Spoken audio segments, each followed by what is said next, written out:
Her hands were shaking as the guards raised her into the carriage. She was 16 years old. Court archives recall her as Consort Han, one of the Korean tribute women sent into the Ming palace, and she had just been surrendered to the Emperor of China. Her mother sobbed as she signed the document. She couldn't write, so she used an ink mark. One less daughter to feed, one less mouth in times of famine. Han journeyed for weeks in a sealed carriage alongside 15 other Korean maidens. They couldn't look outside. They couldn't speak to each other. One girl who tried to flee was dragged back with her hand crushed. She died of infection days later. Her body was left at the side of the road. The others learned the lesson. Resistance was not an option. When the gates of the Forbidden City closed behind her, Han discovered that serving the Son of Heaven had nothing to do with honor. She would live 16 years inside those walls. She would watch an entire harem disappear in a single night. She would plead to see her mother one last time, and she would die in white silk. Subscribe if you're new, and leave a like if you want us to keep unearthing these stories, because what comes next is worse. Han's story began the way tens of thousands of others did, with a system designed to harvest young women like crops. When people think of Chinese imperial concubines, they imagine something graceful, beautiful women in embroidered silks writing poetry, a life of luxury serving the most powerful man in Asia. That image is propaganda. The imperial concubine system existed for over 2,000 years. During that time, tens of thousands of women vanished behind the red walls of the Forbidden City. And what most people don't understand is this. Concubines were not wives. They weren't considered human under imperial law. They were classified as precious objects, literally equated to porcelain vases. Every 3 years, imperial officials traveled through the provinces in what they called the Shu Nu selection. Sounds elegant. Don't be fooled. It wasn't an audition. It was a forced harvest. During the Ming Dynasty, no family was exempt. All unmarried young women of eligible age had to be presented. Hiding a daughter was a crime punishable by death for the entire family. Candidates were examined by eunuchs and palace physicians. They checked every inch of their bodies for imperfections, birthmarks, scars. Any defect disqualified them. Those who passed were taken. Families received minimal compensation, but refusing the money meant admitting treason against the emperor. The system didn't need to abduct. Poverty handled that. And what became of the families left behind? Most never heard from their daughters again. Letters were prohibited. Visits were impossible. On rare occasions, if a concubine rose to higher rank, her family might receive a small allowance. But for the vast majority, their daughters simply disappeared into the red walls. Some families held funerals for daughters who were still living because they understood the truth. The girl they raised was already gone. Han arrived in China as part of another tribute. Korea sent women to the Ming Empire as part of diplomatic arrangements. Between 1408 and 1435, more than 100 Korean women were sent to the Forbidden City. Not as guests, as property. The day Han crossed the palace gates, she stopped existing as a person. She became a number, a possession of the Son of Heaven. But before she could serve, she had to be broken. The selected women didn't go straight to the harem. First, they passed through what the eunuchs called refinement, a process that could last between 6 months and 2 years. The first phase was identity erasure. They cut their hair, a mark of dishonor in Chinese culture. Their names were replaced with numbers or generic titles. They were forbidden to speak of their families. Mentioning their mother brought physical punishment. Any personal possession from home was seized and burned. The women slept in barracks, 20 to a room. They were woken before dawn. They went to sleep after midnight. For months, they existed in a state of exhaustion so complete that resistance became physically impossible. The second phase was submission training. The women learned dozens of different ways to bow. They practiced 8 hours a day. If a bow was poorly performed, they were beaten with bamboo rods on their legs. Many carried those wounds until death. They learned to move without making sound, to keep their eyes lowered, to answer without being asked, to exist without taking up space, to smile when they wanted to scream. One training manual from the Qing Dynasty lists 47 different rules for how to stand in the emperor's presence, 47 ways to exist in a single moment. Breaking any rule meant punishment. The third phase was preparation to serve the emperor. I won't go into graphic details, but historical documents describe a systematic process designed to erase any physical or psychological resistance. The women were examined monthly. Those judged inadequate were subjected to treatments that palace records describe with clinical coldness. Palace medical files outline the procedure with chilling detachment.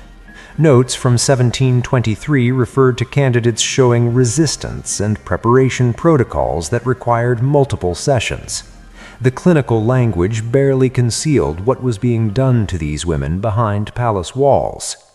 Administrative records, official documents written as if they were discussing training horses. After months of this, the women who survived were considered ready to enter a world where their suffering had only just begun.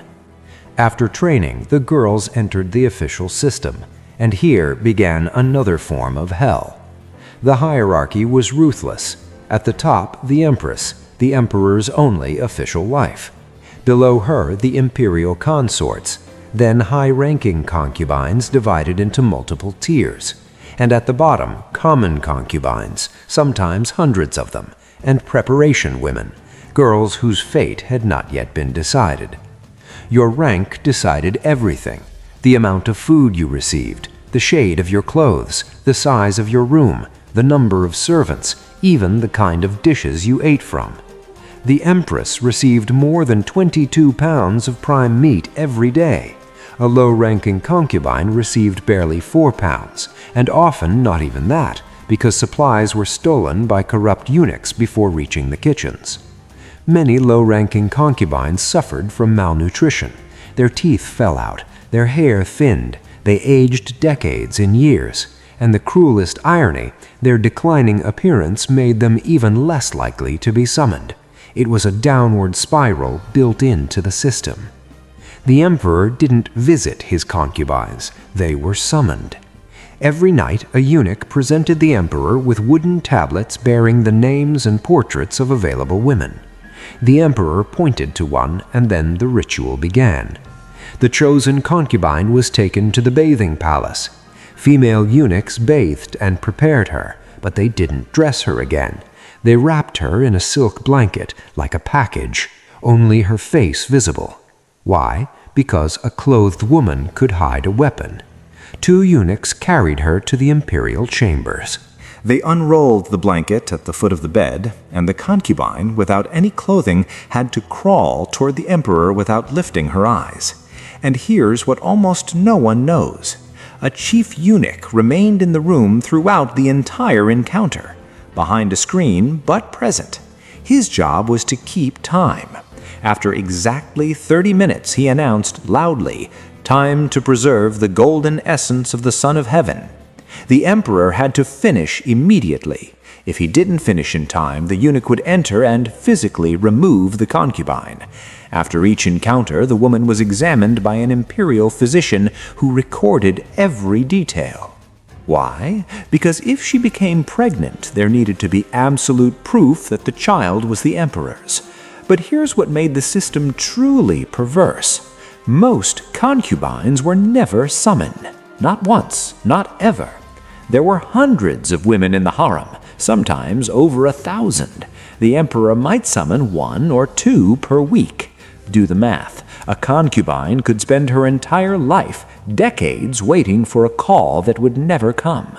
Aging in silence, watching younger girls arrive, knowing that her only purpose, the only reason she was taken from her family, would never be fulfilled.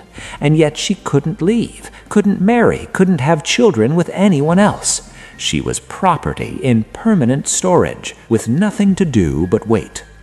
The women turned on each other. The imperial harem wasn't just a prison, it was an arena. Hundreds of women all competing for the attention of one man, all knowing that a single pregnancy could change everything, or ruin everything. The result was a hidden war that lasted centuries. Concubines poisoned each other's food. They bribed eunuchs to remove rivals from the selection tablets. They spread rumors meant to push other women out of favor. Historical records document cases of women slipping abortivations into pregnant rivals' tea. If the baby died, so did the mother's chances. Centuries before the king, the same logic already governed the palace. Empress Wu Zetian, one of the few women to ever rule China in her own name, allegedly smothered her own newborn daughter and blamed it on a rival concubine.